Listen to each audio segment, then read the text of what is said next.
हमने ये तो बताया कि भारत की 80% समस्याओं का रूट काज करप्शन और पॉपुलेशन एक्सप्लोजन है, और भारत में मैंने कानूनों का भी जिक्र किया। कानून कैसे काम करते हैं एक पास एग्जांपल देता हूं, ये भ्रष्टाचार खत्म कैसे होगा उसको मैं बंद कर देता हूं। टर्की में एक आदमी को एसएमएस भेजा, ये तुम्हारी लॉटरी आई हुई है, इसको क्लिक करो, और उसने क्लिक किया तो उसका बैंक अकाउंट हैक हो गया। ऐसा एसएमएस आप लोगों के पास भी आता है कि नहीं आता है? जोर से बोलिए। आता है, रोज ही आता है। तुम्हारा ये आया हुआ है, वो आया हुआ है, नौकरी आई हुई है, फला फला फला। 340 साल की सजा हुई है, 340 ईयर। एक आदमी को एसएमएस भेज के एक आदमी का बैंक अकाउंट हैक किया था।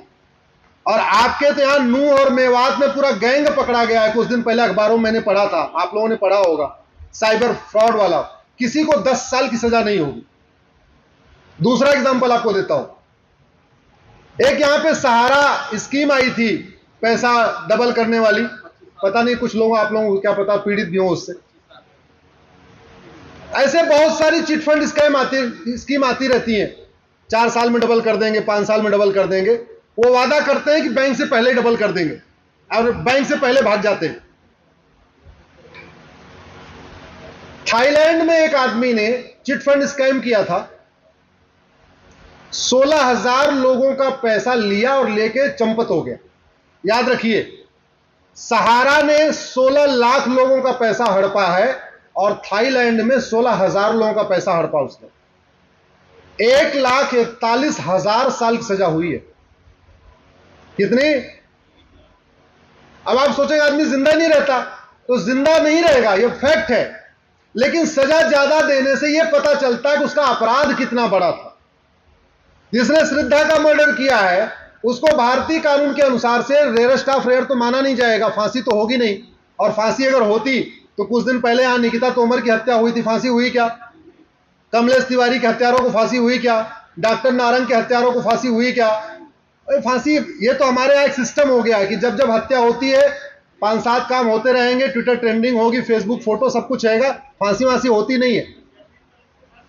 अभी यासीन मलिक को फांसी नहीं हुई, बिट्टा कराटे को फांसी नहीं हुई। ठीक कह रहे, बहुत अच्छा एग्जांपल उन्होंने दिया, जिसने खुद ही एडमिट किया मैंने मारा हुआ है, मारने वाले ने टीवी पे एडमिट किया मैंने मारा है, बिट्टा कराटे ने भी एडमिट किया, यासीन मलिक ने भी एडमिट किया। फांसी हुई क्या?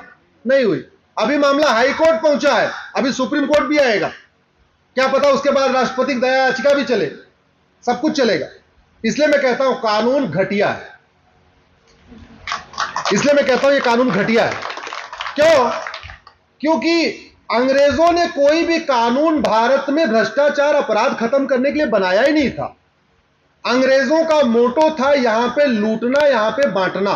इसलिए 1950 के पहले बने सारे कानूनों को उठा के रद्दी की टोकरी में फेंकने की जरूरत है। हम इतने सक्षम हैं, हमारे वैज्ञानिक अगर अग्नि मिसाइल बना सकते हैं, हमारे वैज्ञानिक वैक्सीन बना सकते हैं, हमारे वैज्ञानिक हर फील्ड में काम कर सकते हैं, हमारे इंजीनियर रोबोट बना सकते हैं, तो भारत के संविधान के जानने वाले, कानून को जानने वाले यहां के वकील और जज मिलकर अच्छा कानून नहीं बना सकते क्या? बना सकते। हजारों की संख्या में हमारे पास retired IAS, retired IPS, retired जज, फॉर्मर एडवोकेट जनरल और वो present working advocate general, solicitor general, ये सब कुछ है। अब बात आई कि मैंने कहा था ना कि अगर इस पॉलिटिक्स को नो प्रॉफिट नो लॉस बना दिया जाए तो समस्याओं का समाधान हो जाएगा। भारत में 80 करोड़ लोगों को इस समय राशन मिल रहा है कि नहीं? जोर से बोलिए जरा। इसका मतलब 80 करोड़ लोग बीपीएल हैं कि नहीं? और 80 करोड़ लोग बीपीएल हैं, इसका मतलब पर डे वो 100 रुपए से कम खर्च करते हैं। तो जो लोग 100 रुपए से कम खर्च करते हैं, उनको 100 रुपए से बड़े नोट की जरूरत है क्या? जोर से बोलिए। और जो 20% 100 रुपए से ज्यादा खर्च करते हैं, उनके पास एटीएम है, पेटीएम है, यूपीआई है, भीम है, डेबिट कार्ड है, क्रेडिट कार्ड है, कुछ तो है ही है। भारत में 100 रुपए से बड़ी नोट बंद हो जाए, 25% भ्रष्टाचार तत्काल खत्म हो जाएगा। इसीलिए मैंने इस 2000 की नोट को 2016 में सुप्रीम कोर्ट में चैलेंज किया था। अभी जो 2000 की नोट बंद होने वाली है, बंद होने की कगार पे है। हालांकि ये नोटबंदी अच्छी नहीं हो रही है, अकाउंट में पैसा जमा कराना चाहिए था। ये जो एक्सचेंज हो रहा है, गलत हो रहा है। ये जो एक्सचेंज हो रहा है, इससे जितने ड्रग स्मगलर हैं, काउ स्मगलर्स हैं, गैंगस्टर्स हैं, किडनैपर हैं, माफिया हैं, सारा पैसा व्हाइट करते जा रहे हैं। इसलिए ये नोटबंदी अच्छी नहीं है, खाते में जमा होना चाहिए था। मैंने इसको भी सुप्रीम कोर्ट में चैलेंज किया है कि ये नोट बदली जो है प्रक्रिया ठीक नहीं है, केवल खाते में जमा होना चाहिए, सीधे बैंक में नहीं। बाकी 2000 के नोट वाला मैटर तो अब खत्म हो गया, चूंकि वापस हो गई तो पीआईएल ऐसी खत्म हो गई।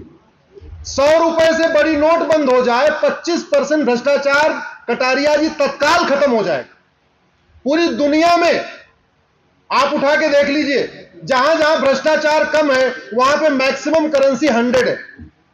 यूरोप में मैक्सिमम करेंसी 100, अमेरिका में मैक्सिमम करेंसी 100, सिंगापुर की मैक्सिमम 100। जितनी बड़ी करेंसी होती है उतना ज्यादा, एक मिनट भाई साहब थोड़ा रुक जाइए ना। जितनी बड़ी करेंसी होती है उतना ज्यादा काला धन, जितनी बड़ी करेंसी उतना ज्यादा भ्रष्टाचार, जितनी बड़ी करेंसी उतना ज्यादा घूसखोरी, जितनी बड़ी करेंसी उतना ज्यादा हवाला। भाई एक अटैची में 100 रुपए की नोट अगर 1 करोड़ होगी, 2000 की नोट रखेंगे तो 20 करोड़ हो गई, हवाला बढ़ गया, सीधे सीधे बढ़ गए। तो जितना ज्यादा करेंसी की साइज छोटी होती है, इसीलिए आप देखिए पाकिस्तान में हम भारत से ज्यादा अराजकता है, ज्यादा भ्रष्टाचार है, क्योंकि वहां 5000 की करेंसी चल रही है। अमेरिका यूरोप में हमसे कम है, 50 और 100 की है, इसलिए वहां भ्रष्टाचार कम है। तो सीधे करेंसी का रिलेशन होता है। इकोनॉमिक्स का विषय है, इस पर डिटेल डिस्कशन कभी और कर लेंगे।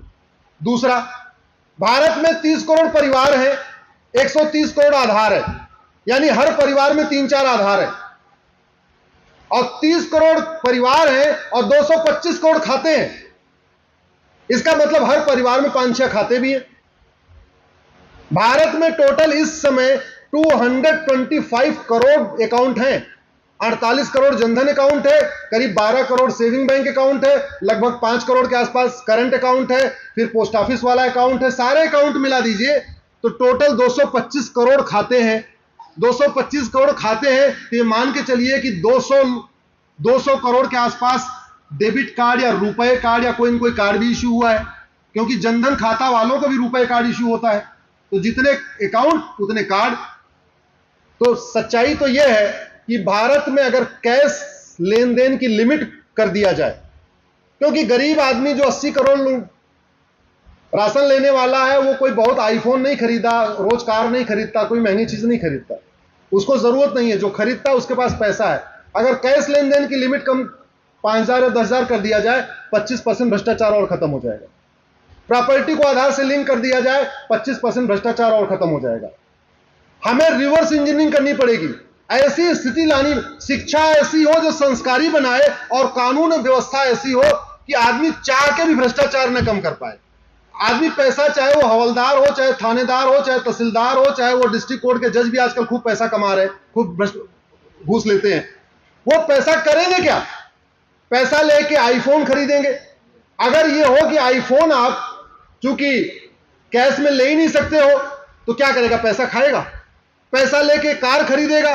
अगर कार में ये हो गया कि आप कैश में खरीद ही नहीं सकते हो, आप 5000 रुपए से महंगा सामान कोई कैश में खरीद ही नहीं सकते हो। नहीं 5000 रुपए तो चलो 10000 रुपए की, 10000 से मैं जिस सामान की एमआरपी 9999 है उसको तो कैश में खरीद सकते हो। जिस सामान की एमआरपी 10000 से ज्यादा है उसको कैश में नहीं ले सकते हो। तो पैसा क्या करेगा? चाहे वो जज हो, चाहे तहसीलदार हो, चाहे हवलदार हो, पैसा खाएगा क्या? पैसा खाएगा नहीं। हमें रिवर्स इंजीनियरिंग करनी पड़ेगी कि पैसा आदमी ले ही ना, लेना चाहे तो भी ना ले, इस खौफ से मैं करूंगा जब खर्च ही नहीं कर पाऊंगा। अगर ये तय हो जाए कि फ्लाइट जो टिकट खरीदते हैं, एयर टिकट, जैसे ही 10,000 रुपए से ज्यादा का टिकट हुआ आप कैश में खरीद ही नहीं सकते, तो हवाई यात्रा भी नहीं कर पाएगा। एसी की ट्रेन में 10,000 से महंगा टिकट हुआ, आप कैश में खरीद ही नहीं सकते, तो एसी में चल भी नहीं पाएगा। होटल में 10,000 से ज्यादा का बिल आया, कैश में दे ही नहीं सकते, तो बेचारा महंगी होटल में जाएगा कहां? जब जितने लग्जरी आइटम हो कुछ खरीद ही नहीं पाएगा, तो घूस लेगा क्या कटारिया जी? लेगा क्या? आप बहुत भुक्तभोगी हो भ्रष्टाचार के, इसलिए आपका नाम ले रहा हूं। आप बहुत लड़ रहे हो, मैं आपको 10-12 साल से जानता हूं। आप सोचिए, सिंगापुर में फर्जी डॉक्यूमेंट बनाना बहुत ही गंभीर अपराध है। 20 से 50 साल की सजा होती है अगर आपने किसी को अवैध तरीके से वहां का कोई सर्टिफिकेट इश्यू कर दिया, चाहे बर्थ सर्टिफिकेट इश्यू कर दिया, ड्राइविंग लाइसेंस इश्यू कर दिया, कुछ भी अगर आपने गलत तरीके से इश्यू किया, गंभीर अपराध। हीनस क्राइम माना गया 20 से 50 साल। भारत में लाखों की संख्या में फर्जी वोटर आईडी बने हुए हैं। किसी को आजीवन कारावास, फांसी क्या छोड़ियो 10 साल सजा हुई क्या? नहीं हुई। इसलिए कह रहा हूं, कानून ठीक हो जाए, व्यवस्था ठीक हो जाए, शिक्षा ऐसी हो जो प्रत्येक बच्चे को अच्छा भारतीय बनाए, कानून ऐसा हो कि अगर कोई गड़बड़ करना चाहे तो भी कर ना पाए, यह हो जाए तो मुझे लगता है व्यवस्था ठीक हो जाएगी। धन्यवाद। वीके न्यूज, राष्ट्र के नाम।